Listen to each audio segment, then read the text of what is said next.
Good morning, everyone. Happy Friday, May 13th. Welcome to the Daily Drop-In Morning Show, where the Teach Better team is live every single morning, Monday through Friday at 7 a.m. Eastern, every single day until our last show, which is June 3rd, and then we're taking a summer break. We are so excited to get into this morning's conversation. Of course, Brad Hughes is here, and we have a whole lot to recap and a lot to preview for next week. So we'll be right back. It's coffee time.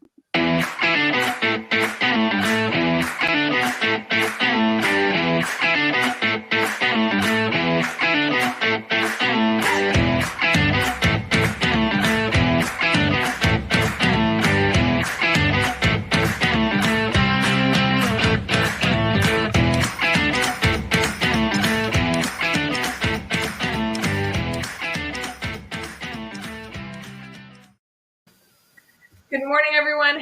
Happy Friday. It is Friday, May 13th. Is that a bad thing when the 13 lands on the Friday? What do you think, Brad? I think it's okay. I think my computer this morning inherited a case of triskaidekaphobia, Ray. Wouldn't boot, no internet. And I'm thinking, gosh, we got a daily drop-in to get started. So I'm grateful for your patience and grateful for our viewers and listeners. But hey, it's Friday. We're just trying to ease into the day for everyone, trying to model the desired behaviors and attitudes, right here. I love it. But I will tell you, Brad, like that's kind of a blessing on the show, because here on the show, we joke that if something goes wrong, then we like took care of the thing that's going wrong for the day for everybody else. So right. I actually really appreciate that your computer didn't work. That took care of my like big hurdle today. So I appreciate you taking care of that, taking one for the team. I'm not sure what happens to internet in Canada, and I don't know if I speak for the entire country, but something changes overnight. I think I've got to call my service provider or something. Maybe I need a new router. Maybe I need to dig up the cable and start again. I don't know. But anyway, we are on the air, and we are excited to bring you a Friday program recapping the week, and as well looking forward with anticipation and excitement to a great weekend and to the week ahead. Brad, I do think that it must be regional, because it sounds like you're having trouble with internet, and every morning you seem to have this uphill battle. I haven't had AC all week, and that's kind of been my own hurdle. So I'll tell you, I think it's regional. Everybody's got their little hiccup, but hey, I mean, if we can take care of somebody's hurdles and they don't have any today, fine, so be it. So we'll figure it out. It'll be all right. How's your week been? I haven't talked to you like at all. I miss you. No, I miss you too, and I'm glad we have this opportunity to catch up on Fridays.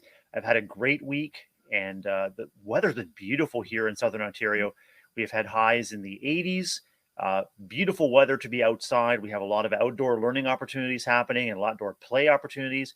I have had the opportunity to share some playtime with our kindergarten classes this week, just soaking up their awesomeness and having a wonderful week at school and at home too. Love it. Good. Yeah, my week's been all right as well. It's been beautiful weather where I live as well. We've gotten to the 90s almost every day this week, which I think I only know because I don't have AC. Otherwise, I'd be like, no, I don't know. It's sunny but warm. I love it. So a little bittersweet on that end, but really good meetings, really good conversations this week. A lot of tough conversations. A lot of my work with teachers and just educators holistically has been some deep reflection on this year in planning for next year, which I think is so valuable. I kind of enjoy those tough conversations sometimes. And for those of you who are following on Instagram, Alfred's doing well. Alfred had a little hiccup with the vet yesterday and happily snoozing, healthy, and doing well. So it's been a good week. That's awesome news. So when you say you don't have air conditioning, do you normally have air conditioning and it's just not working right now? Yes, I think that's the hurdle, right? Like I have a luxury item that is not working, and I understand that many people don't use their AC or even have access to AC, but I will say I very much love my AC unit. So. For those that have it, it makes a huge difference, and especially when you've got these unexpected spikes in temperature. The more comfort that you can surround yourself with, the better. But hey, you've got a positive attitude. You're working it through, and there'll be a resolution soon, right? Right. There's been a lot of people working to fix it. So it's hard to complain when you're going through a hurdle that you feel like you have an entire community helping you with, right? It's not fixed yet, but we're getting there. I will say, Brad, I think the joke of it all is that at least where I live, we went from like 50s one week to 90s the next. There was like no middle. And I love that middle part. Like that's my jam. So for me, I was kind of like, I think that the Mother Nature is playing a trick on us. Why did we take this like massive degree change? But whatever. It's all right. Do you have an opportunity where you live to visit the lake? Are you close to the lake to get some of the lake breeze and some of the coolness off the water? Yeah, Lake Michigan. Mhm. I'm within an hour, so I could Okay. do a little drive. I think I might actually this weekend do a little drive to Lake Michigan, but I do have a beautiful pond in my backyard, so I have the Oh. water, but not the water benefit of the coolness. Does the pond attract wildlife? Do you have a backyard menagerie? Brad, you're like talking about my favorite topic. I know we're Yeah. off topic, but I love this. Brad, someday I will get to host you and your family in my home somehow because I live like right off of a 37-acre forest preserve.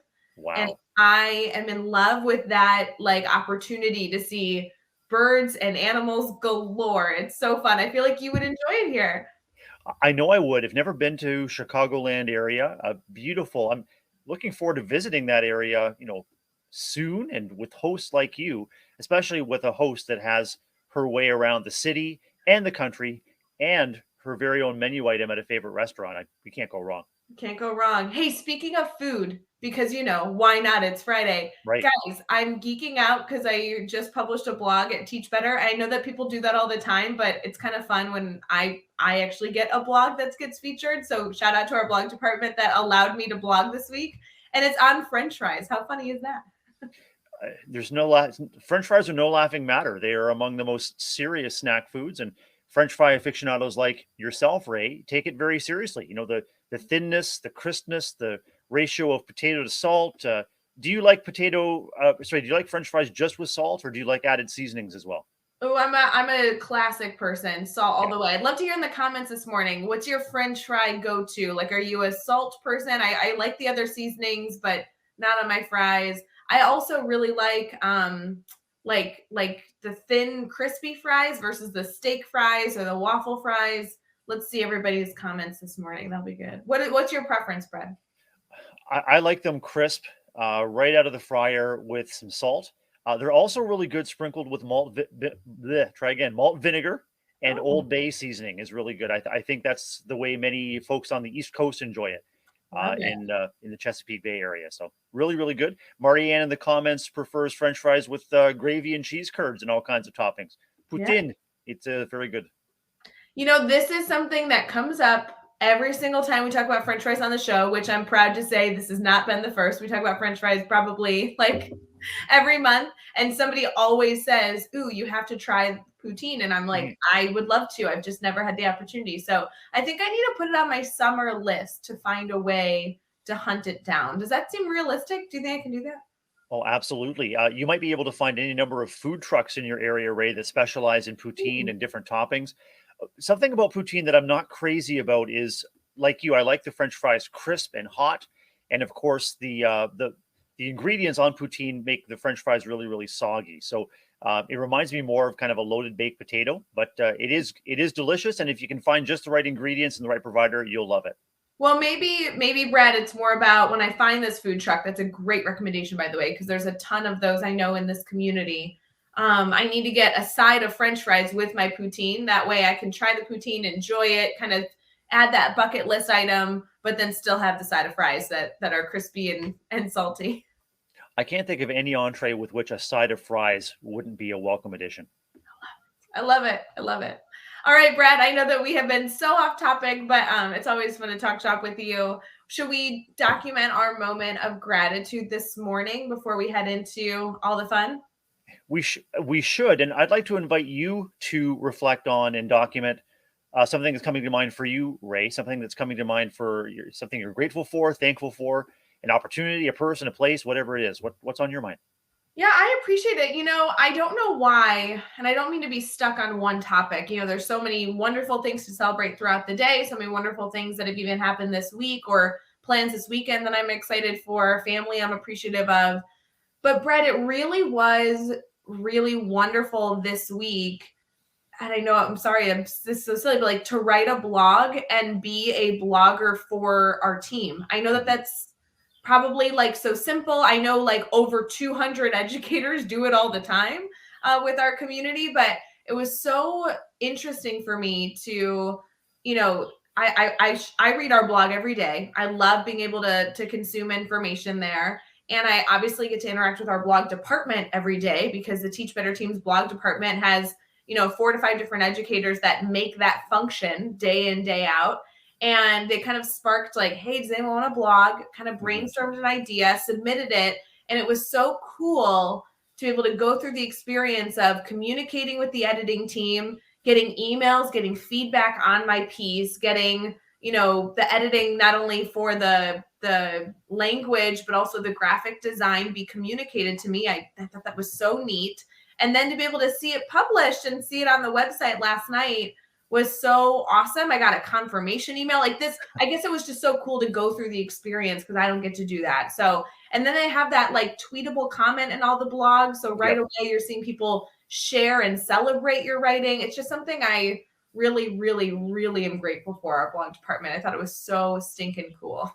So good. And that's an awesome example too, Ray, of leading alongside and leading from within, as we entice and support any number of contributions to our Teach Better family and Teach Better network, the opportunity to dive right in and show how easy and rewarding it can be, and then to spread that word out through this moment of gratitude. I just think that's awesome, Ray.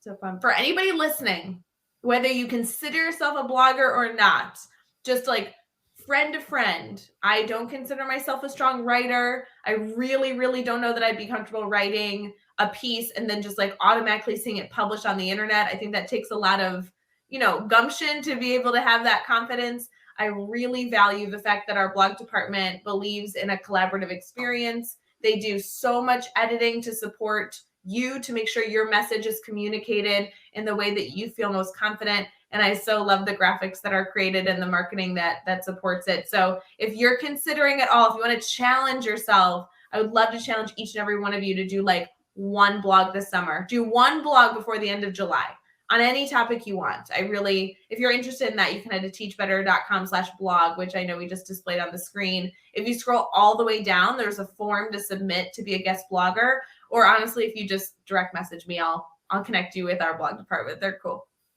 Just like Ray said, every contribution adds value. So I think a lot of beginning writers or beginning bloggers are really reluctant just to share their voice because maybe you feel this isn't worth sharing, or this is just significant to my classroom or my school or my district. Share it anyway and get some feedback and enjoy the process. And as Ray said, our blogging team is absolutely outstanding in terms of support, communication, and they make your stuff look great. By the time it gets published, it's like, wow, you'll be really excited that you did it and you'll be eager to do it again. Yeah, come on, guys. If they let me write a stinking education blog about French fries, you'll be fine. I've got great news. My next blog is about fried pickles, Ray. So I think we've got a Teach Better snack series all set to go. I really don't know if you're kidding, but you have to write that blog now, so it's official. I'm totally kidding until I'm not. No. Now we need it. So you do the one in June about food. I'll find another food to blog about for July. I wonder if our blog department will reach back out and be like, hey guys, cut it out. No more food blogs.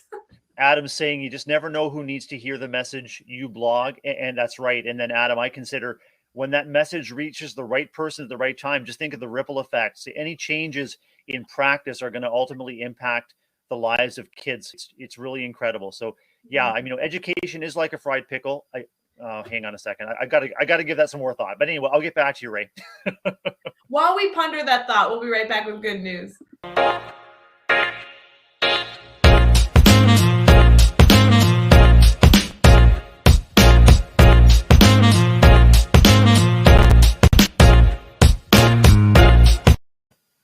Good morning, everyone. Happy Friday the 13th. It is May 13th, and we are getting into some good dialogue. If you are just tuning in, we're so. I will say, Brad, I know we have some good news coming our way as well as holidays, but we were just discussing the connection between food blogs and teacher blogs. It is International Hummus Day, so maybe we should be doing a blog about how like education's kind of like hummus. I don't know where we're going to take that, but lots of options today. Lots and lots of options. I mean, variety is the spice of life. So whether it's garlic or lemon or dill or chive or whatever it is, sprinkle it freely over everything that you experience today. Just you are the secret ingredient in every interaction. So, bring your awesomeness to each person and each child you meet and see what happens. I do love this. Elijah's commenting. He says he's joining late, and the first thing he heard was "Education's like a fried pickle." Friends, I promise you, we saw this uptick in viewers within the last 2 minutes. You missed some good conversation. You're gonna want to go back. Trust me. Hey, Brad, should we get into our good news story? Yeah, I would love to bring you and everyone listening and watching a moment of Zen today, Ray. And I wonder, can you think of one or two go-tos when you need a moment of Zen, just a moment of peace, quiet reflection to kind of recollect? What comes to mind for you? Oh gosh, two things specifically. Either like sitting on the couch with the dogs in the silence does wonders for me, or I love being by the water, which is why I moved where I am now with the water directly, out every window. So that's where I get my moment of Zen. What about you? Well, I know that some of our listeners and viewers might have a Zen garden or have seen a Zen garden, maybe in some Asian locales, or maybe you even have a desk Zen garden, a little sand pit with a little rake. Have you seen those before, Ray? Yes, I have. Absolutely. What if I were to tell you that there is a new Zen garden in an out of this world location, Ray? A new Zen garden on the red planet of Mars. Ooh, a Zen garden on Mars. Sign me up. Tell me more. This comes from goodnewsnetwork.org, Ray, and the headline is "The Red Planet has a new Zen garden after Mars rover leaves peaceful tracks." I'll leave the link in our comments. You can check out the photos for yourself as the Mars rover made an accidental Zen garden on the sandy surface of Mars, picturesque track marks around a rock, creating a scene that reminds the reporter of a meditation landscape maybe in Japan. So recognizing that Zen gardens usually are carefully constructed and composed, arrangements of rocks, water features, moss, pruned trees, and use gravel of sand. Mars Venturer rover has left tracks in the red Martian sand for everyone to enjoy, Ray. And I think it makes me think of the possibilities of interplanetary travel at some point. I can't think of anything that may be more stressful than traveling from Earth to another planet. So if we do make that journey to Mars, Ray, that Zen garden will be waiting for us to keep us grounded again. I love the hope. I love the opportunity to maybe do something stressful to reach something calming and peaceful. That's a wonderful thing to consider. Thanks for sharing that good news article. I think that would be really interesting to bring to students. You could discuss not only the science behind that, the cultural relevance behind a Zen garden, the different locations around the world where those practices are extremely relevant and practiced, but also international, so space travel would be crazy to discuss. I like kind of the opportunity to be able to discuss the fact that we're talking about news that exists on a different planet. That's crazy. There's a lot to be able to dive in here. Love it. I love the concept of finding something marvelous and unexpected in something mundane. So, really, on the surface, this is just tire tracks and some sand. But if you zoom out and consider the perspective and consider the significance that it took to get a lander and explorer on the surface of a different planet. And we were talking with Adam earlier on the show about the ripple effect. Just think about the ripples of every human being that interacted with some kind of technology or with each other to make that happen. And then you think of the historical layers of space exploration. Anyway, it's pretty awesome. I love that you can zoom in to maybe a part of that picture and then zoom out to consider everything that it took to get it there. So powerful. So cool. Love that. As far as good news today for holidays, we have some wacky holidays. One is that I did mention it's International Hummus Day. So, Brad, are you a hummus person? I know some people don't love chickpeas. I like it a lot. Okay, good. Yeah, me too. I think it's a great go-to healthy snack. So I encourage you all to consume great hummus. It's also National Apple Pie Day, which to me, I know we've done this every day since August 2nd. I feel like we had this holiday already, but maybe it was just Pie Day and we discussed apple pie in specific, but it's Apple Pie Day. So not only with your hummus that maybe you'll have as an appetizer, make sure you conclude your wonderful meal with some apple pie dessert. It's also National Fruit Cocktail Day. Nothing wrong with that. I'm a fan of that. Yeah. National Blame Someone Else Day. That would be quite funny to bring into a middle school classroom. Yeah. National Crouton Day. Are you a crouton fan, Brad? Yeah, I love croutons. Great. Love it. And then a few things here. First off, it's National Frog Jumping Day, like the activity where like two kids jump over each other. So as you're all outside enjoying the great weather with students today, that could be a very interesting thing to bring up, pros or cons for sure. And then now nationaltoday.com is putting people at the end of our holidays. Mm-hmm. So they're talking about how Candace King, who is an actress in Vampire Diaries, and Robert Pattinson, who I know many of you are aware of as an actor as well, are at the end here as their days are today. I don't know if that means it's their birthdays or if we're just celebrating them, but this is a new thing I've noticed on the website that now every day ends with like a few people being featured.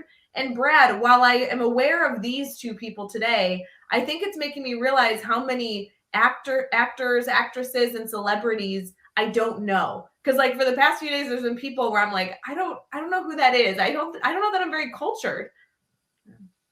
When I think of Robert Pattinson, I'm not sure I necessarily think of culture, Ray. And I want to reassure you that I don't think that's any reflection on your lack of culture at all. Just there are new and emerging stars each and every day, and I can't keep track either. So I just enjoy what's put in front of me, and I celebrate the work that these great people do. I love it. No, I'm going to celebrate that too. That's great. And, shout out to Robert Pattinson. I think he's the face of Dior right now. So that sounds very fancy to be able to talk about and brag on it like that. Yeah, very cool. Brad, we do have Brainstorm Bank, and we need to recap this week. Should we head into our Brainstorm Bank? Looking forward to it.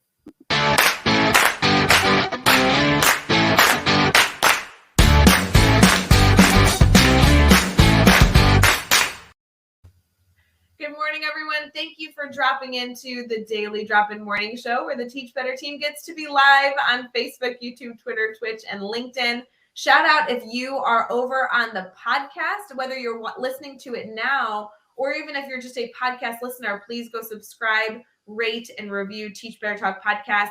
We really do appreciate when you take just 2 seconds to do that, because it allows us to reach more viewers. So your quick review, your quick comments, your quick subscribe may not impact you greatly in the mainstream of things, but for us, we really, really appreciate it. So thank you for those of you who have chosen to do that. We are in our Brainstorm Bank segment, which many of you know if you're familiar with the show. This is where we get to ask you if you need anything, if you have any questions that you want us to discuss, or just questions you have in general. Please feel free to throw them in the comments. We'd love to be a brainstorm partner with you, try and get you some answers. And then, of course, we have our weekly theme this week, which is all about professional development. Brad, professional development is something that you and I know, get to see through multiple different lenses. But what initially comes to mind as we discuss this week the concept of finding the right PD for the right people? To me, Ray, what really resonated this week was the encouragement to make professional learning as personalized as possible. And I think that begins with trusting your people.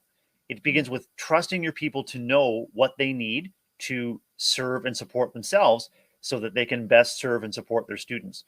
As a school leader, I also know that it's part of my responsibility to be aware of where trends and new resources and new ways of thinking need to be shared widely. And so it's a constant balance for me personally, I think for school leaders and educators all over the place, just to find that sweet spot between things that need to be shared and tried and executed, but also trusting the professional knowledge, diligence, and capability of the people in front of us. And so the second thing that comes to mind, Ray, is when we think about personalizing, it's making sure that people are leaving every professional learning opportunity with at least one small thing that's going to make a difference for them tomorrow. And so I think we're in an understandable hurry. There's some urgency to make big leaps with professional learning so that we make big leaps with student learning. But sometimes those big leaps are best broken down into small packages, into small steps, so that you can build on success. Success breeds success. And there's nothing that derails professional learning quicker than information overload, lack of time to learn, integrate, practice, and get feedback. That's why so many of these things just get left on the shelf or left in a box or left in a binder. So that's what comes to mind for me, Ray, is personalization and support to make sure that it's learned tried, feedback is provided, and you can see the difference that students are learning, the difference it's making in student learning. Brad, what you just shared resonates so much with me, and I really appreciate you taking this approach this morning, because every morning on the Daily Drop-In Show, before we go live, when we have a guest that's new, we go through kind of like how the show flows. We, answer any questions that they have. And one of the things we emphasize every single morning, but not on air, like off air, is that our community really values action steps. That's something that's a core value of Teach Better. We love to share big ideas and philosophical choices, mindsets, and ideas, but then we really do appreciate and value guests that can give us an action step, something that we can do right now, a challenge we can go choose to do that gets us headed in the right direction, right? It may not be an action that gets us all the way to the end result that we want, but we really do value speaking with our community, whether it be here on the show or just in general on blogs or other podcasts we do in professional development we enjoy doing. We want to see those actual action steps. And for here this morning, I never thought about that concept is actually a major recommendation for how we, suggest doing professional development. As you were sharing earlier, that we wanted to make sure that as we're working with teachers, yes, personalized is so important, but that you're not just giving an educator this big overarching swiping view of a concept without then being able to say, so this is the first and possibly even the second step to work towards what we're trying to get to. I think that's so powerful. Ray, it reminds me of what we hope for and try to achieve when we orchestrate student learning. Mm-hmm. We've talked recently about orchestrating learning opportunities where we are providing content through the connections we have with the students in front of us. So we know our students so well that we're able to personalize their learning to make it exciting, to make it relevant, and to help each individual see the relevance and the opportunity in the learning. It's the same for educators, school leaders, or professional development leaders. When we learn to know the people in front of us and know their strengths and areas of growth, know what fires them up and know what frustrates them, we can continue to build those connections through the content. It doesn't have to be read this, do that. It doesn't have to be watch this PowerPoint or watch this video and we'll get back to you next month. It's got to be supported. So you sometimes hear about pressure plus support. I think positive pressure to me is that urgency that student learning matters. And here are the student learning goals we've identified. Let's take a look at the data. And then the student learning needs, Ray, become the proxy for the adult learning needs. And so that grounds everybody in what's best for kids. I think that's a foundational approach that everybody can understand and get behind, is what do the students need? And then what do the adults need to meet those needs for the students in front of them? I had referenced this week that I've been a part of some really hard conversations, and this aligns so much so to that. I think the concept of not only having this big arching view, but also really being strategic of those action steps that can be taken, similar exactly to what we do as students, also gives us some security. Like as an educator, if I have something that my administration is giving me in professional development, the expectation, that positive pressure, which I really enjoy, that positive pressure to go and be better in the area that they were just, teaching me on, I think it gives me some comfort to know that I have an action step that they've provided me with that I can go achieve. I think sometimes when we bring up new ideas or new concepts, it seems extremely overwhelming. And while I might agree with the direction, I can't even begin to think about how to get there, much less the steps that I have to go do. So when I'm given those very specific goals or very specific to-dos, it does give me some structure to work within. So now it can be like an item on my to-do list versus this big overarching thing I have to think through and then figure out what to do with. So that actually came up in a conversation that I was having on Thursday night with Beluga, who is a really great company. Shout out to Beluga. I know a lot of our team has been working with them this month. They're doing some great professional development on their site for educators.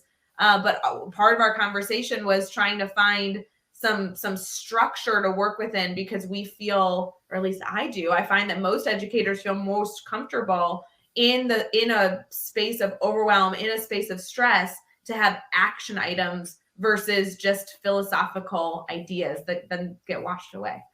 Well, high stress absolutely puts a cap on capacity and capability. Yeah. And so I think it's important to recognize that professional learning and professional development, it doesn't have to be an event. It doesn't have to be a meeting. It doesn't have to be a presentation. It doesn't have to be a book. Professional learning is just an ongoing thread in every school day. Every conversation that I have, Ray, with an educator, helping them reflect on what worked or what didn't, supporting them in problem solving with students, whether it's student behavior, student well-being, student learning. Every interaction is an opportunity to help each other learn. How did that go? What might make it better? And then, what do you need? How can I help? Is that constant cycle that school leaders can offer to the people in their care, but also what do you need? How can I help is also something that can be offered colleague to colleague, similar to the way we would do that with students. We see what they're doing and how they're doing. We'd offer them feedback, and here's what I try next. And one of the ways to counter that stress is through those relationships, which are both sustaining and protective. And Ray, one last thing that I love about Teach Better, but love about our conversation is we haven't used the word do. We've used the word try, and I think that's key. Is when we try, we are doing, but it recognizes that it can be a process, and there could be a wealth of solutions to a single problem. There isn't necessarily one right or wrong way to do it. So just try, learn from it, and move forward from there. I really do value the conversation this week. We've had some really good ideas and reflection, but for me personally, I really resonate. I think this conversation was the reminder that I needed as I'm, moving forward in my day, moving forward in my week, thinking about the concept of professional development in this space of stress that I know education is truly kind of, living in right now. Sure. The reminder that action steps can be really helpful. Small little steps, providing security is a really great reminder for me on a Friday. So I appreciate that. Kind of fun. I do too. Yeah. As we are going through this conversation, if anything resonates with any of you who are listening, we'd love to hear about it in the comments. Brad, I think it might be valuable to recap our week a little bit, kind of to direct people if they're interested in other conversations we've had this week, where they might want to go with that idea. Always valuable. Looking forward to it. All right, let's get into our weekly recap.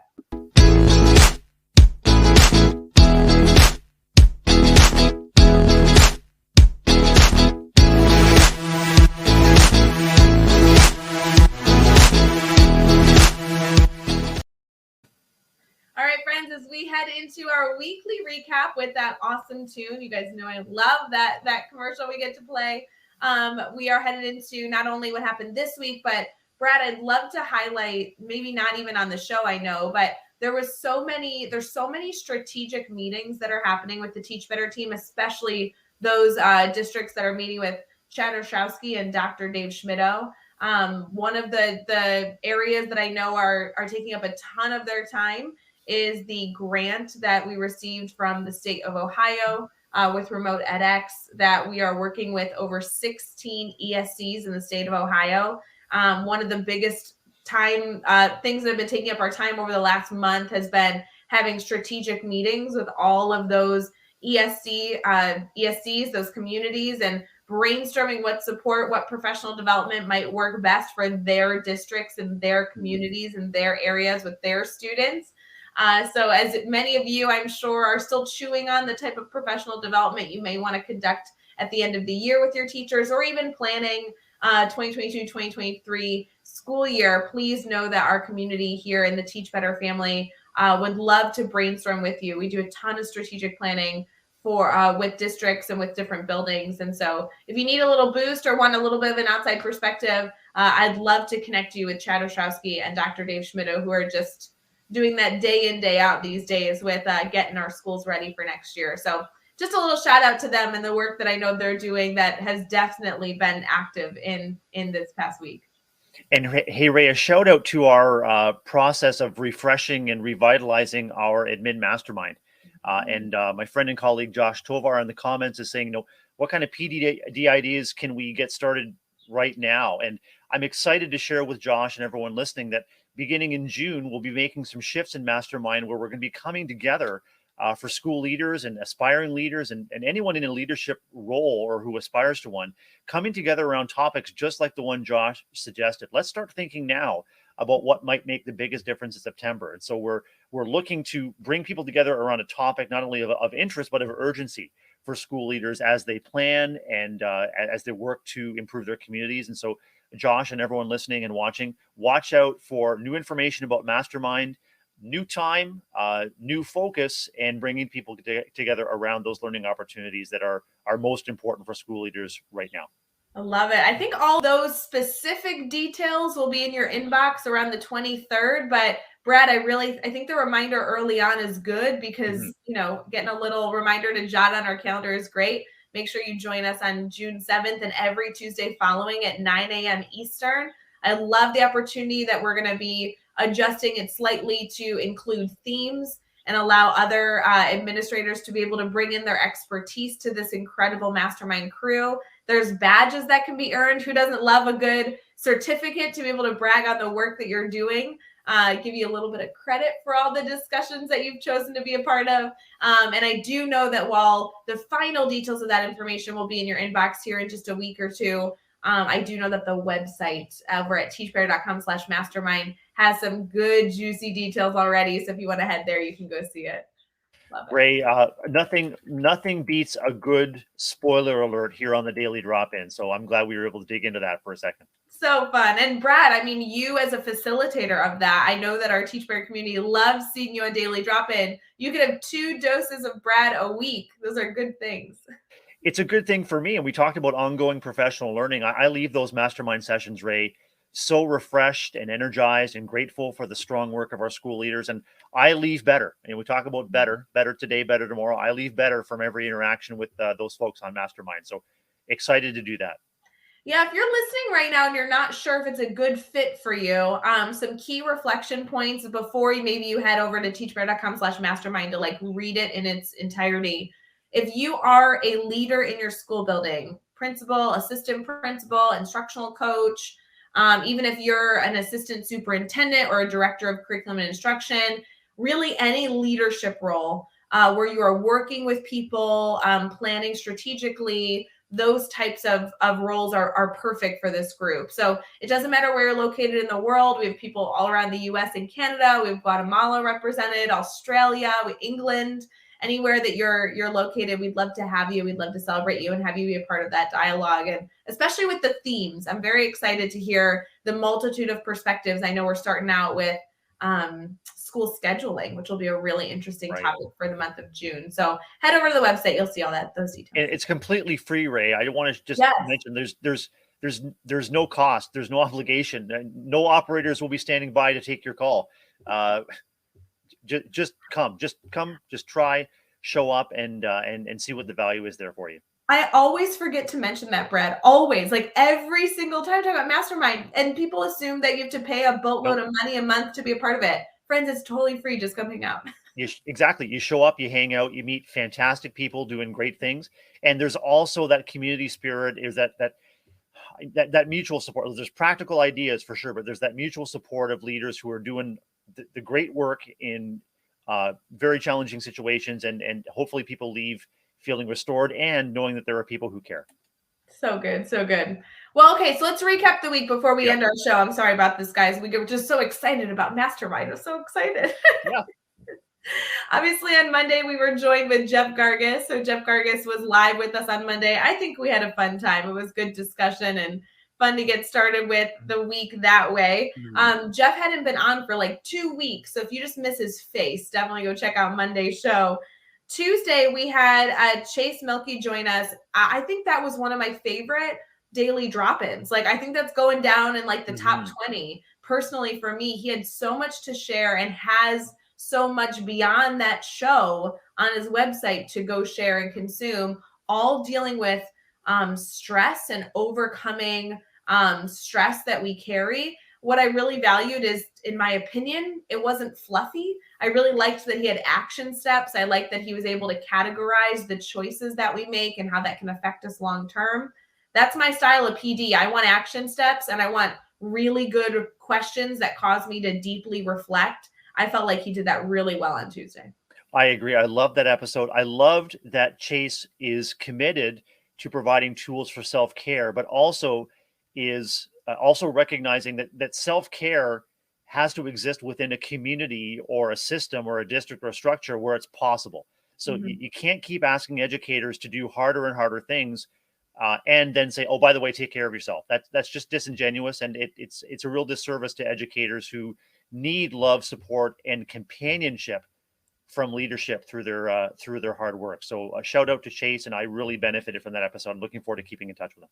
Yes, and for those of you who may not have time to even listen to the entire thing, find the Brainstorm Bank segment because he got into the 5 Ds. Go find that part. It was like right in the middle of the show.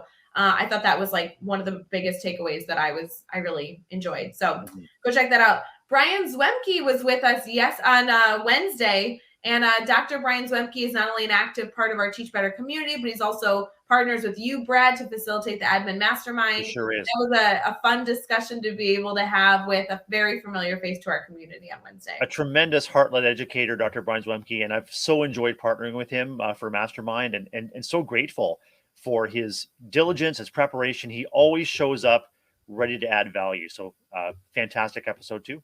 So good. Angie, a new face to our community, was able to join us on Thursday. Angie had a very different perspective. I love being able to bring in a multitude of perspectives to our conversation. She specialized in speech therapy. And so on Thursday, we were able to kind of talk about this concept of whole child. She has a really interesting story. In my mind, it was a little bit of a different type of daily drop-in, which I really enjoyed. I love when we're able to feature kind of all the different people that exist in the ecosystem to support our students. And she highlighted a very, very important concept of the fact that there are more people, even outside of the school building, that can help our school function better. So really cool conversation there. It reminded me of a conversation recently with author and Teach Better family member Aaron Menu, who really reminds us that drawing on the knowledge and expertise of all kinds of paraprofessionals with whom we work is key. Of course, it takes a village. It also is really helpful if you know who's in that village. And sometimes I need to constantly remind myself is the wealth of expertise that exists within our districts and within our schools. It's just a matter of finding the right person at the right time for the right role. So wonderful conversation. I'm glad that we had a chance to feature both an educator and a contributor in the speech and language area. Yeah, super interesting. Next week is going to be a good one. I'm so excited to be around on Monday, but then tune in for the rest of the shows in the comments. Next week, the theme is being an advocate and ambassador for ideas you care about. So I think that will be a really, really interesting discussion. I don't think we've ever done a topic like that before. It sounds great. Reminds me of our ambassador program. We're always searching to have folks carry the Teach Better flag forward, and looking forward to connecting with guests. Who's coming up? Yeah, so Monday morning, obviously it'll be Jeff and I. It will actually be my last show for quite some time because I will be headed out of town, but I'm excited to kind of wrap up right before my trip with the one and only Jeff Gargas. On Tuesday, then, we have Jed Derryberry joining us with Katie Miglin. Jed, as many of you know, did an incredible, I can't even sing his praises enough, incredible daily drop-in just a few months ago. He's also a featured speaker at the Teach Better conference. He is a higher ed professor that uses early education skills and teaching methodologies with his students as a former early education teacher. So lots to explore there. He is a big personality, and him and Katie Miglin on Tuesday are going to be a ball. Indeed. On Wednesday, we have, sorry, I'm trying to look at my notes here. We have Nick Sutton joining us, Dr. Nick Sutton with Jeff Gargas. For those of you who don't know Nick, he's an incredible educator, superintendent, and wonderful, wonderful friend of the Teach Better family. Nick has not only been working with the Teach Better team for professional development in his community, his school district, but also just constantly an advocate of the Teach Better mindset. So Nick will be great with Jeff on Wednesday, the 18th. On the 19th, we have Jason Rain joining Katie Miglin. Jason is also an active part of the Teach Better community. I think that he'll have some good ideas, and Katie will be wonderful being able to facilitate that conversation. And then last but not least, on Friday the 20th, I'm a little nervous about this, Brad. It's you and Katie Miglin. So I would suggest that nobody tune in for next Friday.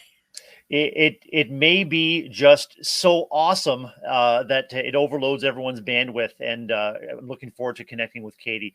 I partner with Katie on some projects behind the scenes, and always enjoy connecting with Katie for our Teach Better meetings. But I don't think we've been co-hosts together. I'm looking forward to that. I don't think so. I'm very, very nervous for that. That will be insane. Brad, do you think I think you should take the hosting role, because Katie's never been a part of a Friday, I don't think. And so, Okay. Brad, I mean, you're going to have to show her the ropes. We have a good time on Friday's show. We will have a good time. I'm always eager to to guide people through new experiences, and it should be really, really fun for me and Katie to connect. I'm really looking forward to it. So yeah, you might see me pop over into the left-hand window on Friday morning. Yeah, it'll be like this. Hold on, let me see. Can I do it? We'll like switch. Oh, there we go. It'll be like that. There we go. Wow. Did you feel the earth shift? I did. You can just do that? Wow.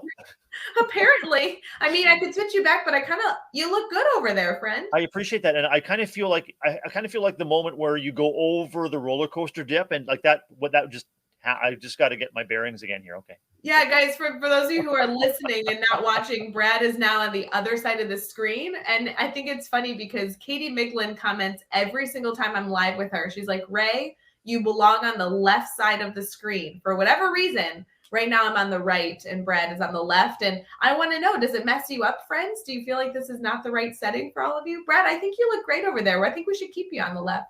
I appreciate that compliment, but I agree with Katie. I think that I feel most comfortable with you on the left for a lot of great reasons. But yeah, your expertise, your care, your warmth, it's a left-hand side thing. So does that mean that like it's a good thing that we switched it up, like trying to be comfortable with the moment of uncomfortable, or do we have to switch it back? Where are you at? I'm just living in this moment of discomfort right now. My world has been oh wow, oh, it's back. Thank goodness. Whew. That's so much better. That is a lot more comfortable.